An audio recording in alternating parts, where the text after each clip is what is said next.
আসসালামু আলাইকুম everyone, welcome my channel শখের-রাধুনি। আশা করছি সবাই ভালো আছেন। আজকের আমার রেসিপি কলিজা ভুনার রেসিপিটা। আর কলিজা ভুনা পছন্দ করে না এমন মানুষ আছে বলে আমার মনে হয় না, তবে এটা আজকে মহিষের কলিজা ভুনা করব। তো এখানে কিছু ফস্কার অংশটাও ছিল, আমি ফার্স্টে এগুলো কাট করে নিয়েছিলাম। আমি আপনাদেরকে কলিজাটা সম্পূর্ণ কীভাবে ক্লিন করে নেবেন সেটাও আজকে আমি দেখিয়ে দেবো। একই ভিডিওর মধ্যে দুইটা জিনিস শিখে নিতে পারবেন। তো ইগনোর না করে সম্পূর্ণ ভিডিও দেখার অনুরোধ রইল। আমি এখানে কলিজাগুলোর মধ্যে দিয়ে দিলাম একদম বলকোটা গরম পানি দিয়ে এটাকে আমি জাস্ট 2 কি 3 মিনিট একটু নাড়াচাড়া করে পানিটা ফেলে দেওয়ার পরে এবার এখানে কোনো পানি দিব না, জাস্ট এভাবে করে উপরের আবরণটা ক্লিন করে নেবে। একটু মনোযোগ সহকারে দেখলে বুঝতে পারবেন। এরপর আমি একটু ছোটো ছোটো করে কাট করে নিচ্ছিলাম। আপনারা চাইলে এটা এরকম ছোটো পিস করা থাকলে 2 পিস করলেও হয়ে যায়। আমার কলিজাগুলো একটু আমার কিনা কলিজাগুলো একটু ছোটো সাইজের করে করা ছিল, তো একটু সময় লেগেছে। বড়গুলো হলো তো একসাথে টান দিলে উঠে যাবে।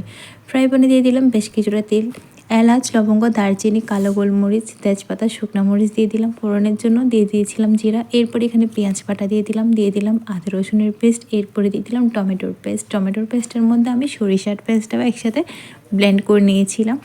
তো এরপরে আমি দিচ্ছি স্বাদ মতো লবণ, একটা কাঁচামরিচ, এটা একদম ফ্লেভার ছড়াবে। মশলার যে গন্ধটা আছে ওটা চলে যাওয়ার জন্য আমি খুব ভালো করে একদম ভেজে নিয়েছি। দেখেন কালারটা অবধি অনেকটা সুন্দর চলে আসছে, যেহেতু টমেটোর পেস্টটা দেওয়া গেছে একটু লালচে টাইপের দেখাচ্ছে। হলুদ গুঁড়া, ধনিয়া গুঁড়া, মাংসের মশলা আর দিয়ে দিয়েছিলাম জিরা গুঁড়া। এরপর এখানে কালো গোলমরিচের গুঁড়াটাও অ্যাড হয়েছে। এরপর আমি দিয়ে দিচ্ছি মরিচ গুঁড়া। সবগুলো উপকরণ খুব ভালো করে আমি ফার্স্টে একটু কষিয়ে নিব। এখানে একটু আমি যে বাটিগুলো থেকে মশলাটা দিয়েছিলাম ওই বাটির ধোয়া পানিটা দিয়ে ফার্স্টে একটু কষিয়ে নেব। আর রান্নাটা অবশ্যই মিডিয়াম টু লো ফ্লেমে করবে সম্পূর্ণ রান্না। আর হ্যাঁ, এখানে আমি হলুদ বাড়াটা ইউজ করেছি, হলুদ গুঁড়া না। এরপর এখানে গরম পানি দিয়ে সম্পূর্ণ রান্নাটা কন্টিনিউ করতে হবে। উপর থেকে যখন মশলার গায়ে উপর থেকে যখন তেলটা উঠে আসবে তখন দিয়ে দিলাম ধনিয়া পাতা। প্রশ্ন করতে পারেন ধনিয়া পাতা এখন কেন দিলাম? এখন আমার এই রেসিপিটা ফলো করে বাসায় ধনিয়া পাতাটা এই পর্যায়ে দিলেই আপনি বুঝতে পারবেন এইটার ফ্লেভারটা কতটা সুন্দর আসে।